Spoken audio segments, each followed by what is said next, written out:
Hello, welcome to அச்சு trends. நம்ம இப்போ வந்து சிக்கன் கிரேவி செய்யலாங்க. பூரிக்கு சூப்பராக இருக்கும். இட்லி, சப்பாத்தி எல்லாத்துக்குமே ரொம்ப நல்லா இருக்குங்க. நம்ம வந்து இப்போ பூரிக்கு செய்யலாங்க. இப்போ பாருங்கள், எண்ணெய் ஊற்றிட்டோம்.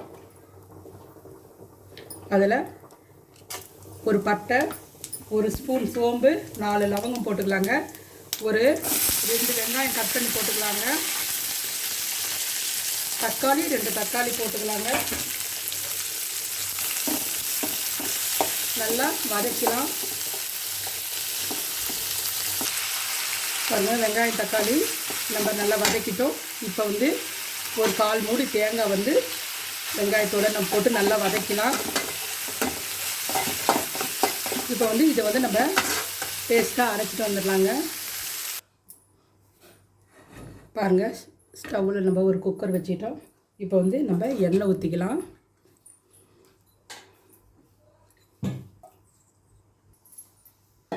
பாருங்கள், எண்ணெய் காஞ்சதுமே நம்ம கொஞ்சம் சோம்பு, கொஞ்சமாக நம்ம சீரகம், ஒரு பிஞ்சு சீரகம் போட்டுக்கலாம்.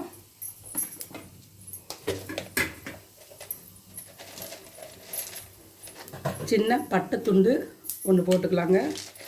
லவங்கம் சும்மா 2 பீஸ் லவங்கம் போட்டுக்கலாம். இப்போ வந்து கொஞ்சம் வெங்காயம் தாளிக்கிறதுக்கு சாம்பார் வெங்காயம் எடுத்துருக்கோம். இது வந்து நம்ம இதிலே போட்டு ஃப்ரை பண்ணிக்கலாம்.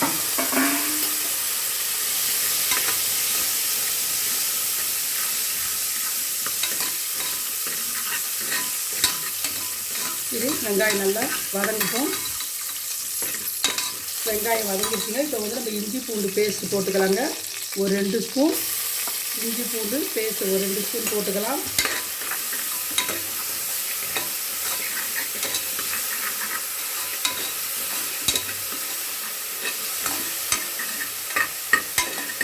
நம்ம வந்து சிக்கன் எடுத்துப்போம். சிக்கன் வந்து நம்ம போட்டுக்கலாங்க. சிக்கன் 1/2 கிலோ சிக்கன் கழுவி நம்ம வந்து மஞ்சத்தூள் போட்டு நல்லா கழுவிக்கோங்க. இதையும் நல்லா இதில் சேர்த்து நல்லா கலந்து விட்டுக்கலாம்.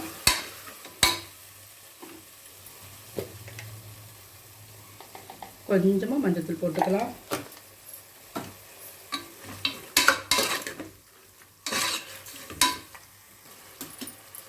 சிக்கன் நல்லா வதங்கிடுச்சுங்க. இப்போ சிக்கன் மசாலா 1 ஸ்பூன் போட்டுக்கலாங்க.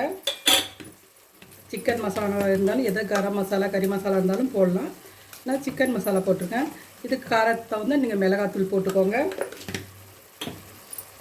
மல்லித்தூள் தேவையான அளவு மல்லித்தூள் போட்டுக்கோங்க. நான் வந்து ஒரு 3 ஸ்பூன் மல்லித்தூள் போட்டுக்கிறேன்.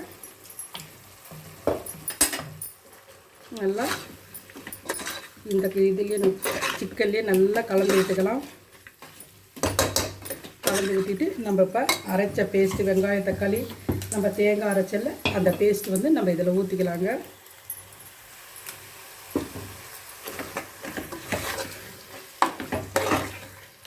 சூப்பராக இருக்கும். இந்த குழம்பு ரொம்ப நல்லா இருக்குங்க, டேஸ்ட்டாக இருக்கும்.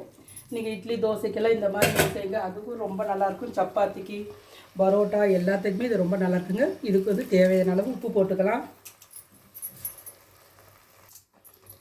பாருங்கள், சிக்கனோட நம்ம அந்த தேங்காயெல்லாம் அரைச்சதெல்லாம் நல்லா கலந்து விட்டுக்கிட்டோம்.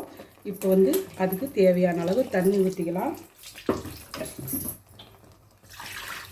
இந்த கிரேவி கொஞ்சம் நம்ம சப்பாத்திக்கு பூரிக்கெல்லாம் கொஞ்சம் திக்காக இருந்தால் தான் நல்லாயிருக்கும். அதனால் உங்களுக்கு நீங்கள் தேவையான அளவு நீங்கள் தண்ணி ஊற்றிக்கோங்க. நம்ம இதில் வந்து பொட்டுக்கல்லெல்லாம் நம்ம கிரேவி திக்னஸ்க்கு பொட்டுக்கல்லெல்லாம் போடல. நம்ம வெங்காயம் தக்காளி தாங்க அரைச்சோம். அது ரொம்ப டேஸ்ட்டாக இருக்கும். பொட்டுக்கல்லை போட்டால் கொஞ்சம் வந்து டேஸ்ட்டு கம்மியாக இருக்கும்.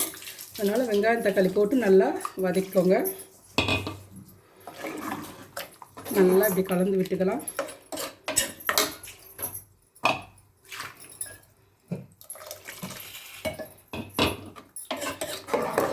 கலந்து விட்டுட்டு நம்ம குக்கர் போட்டு ஒரு 3 விசில் வரட்டும் நம்ம ஆஃப் பண்ணிடலாம்.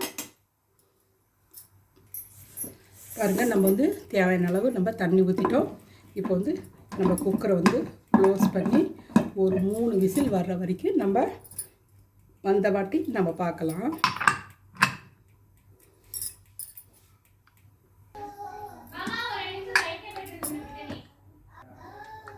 பாருங்கள், சிக்கன் குழம்பு ரெடி ஆயிடுச்சு. சூப்பராக பாருங்கள், நம்ம பூரி, சப்பாத்தி, இட்லி, தோசைக்கெல்லாம் ரொம்ப டேஸ்ட்டாக ரொம்ப நல்லாயிருக்கும். இது மேலே வந்து நம்ம மல்லித்தலை போட்டுக்கலாம். அவ்வளோதாங்க, சூப்பரான சிக்கன் குழம்பு ரெடி. இதே மாதிரி செஞ்சு பார்த்துட்டு எப்படின்னு எங்கள் சேனலுக்கு கமெண்ட் பண்ணுங்கள், ஷேர் பண்ணுங்கள், சப்ஸ்கிரைப் பண்ண மறந்துடாதீங்க.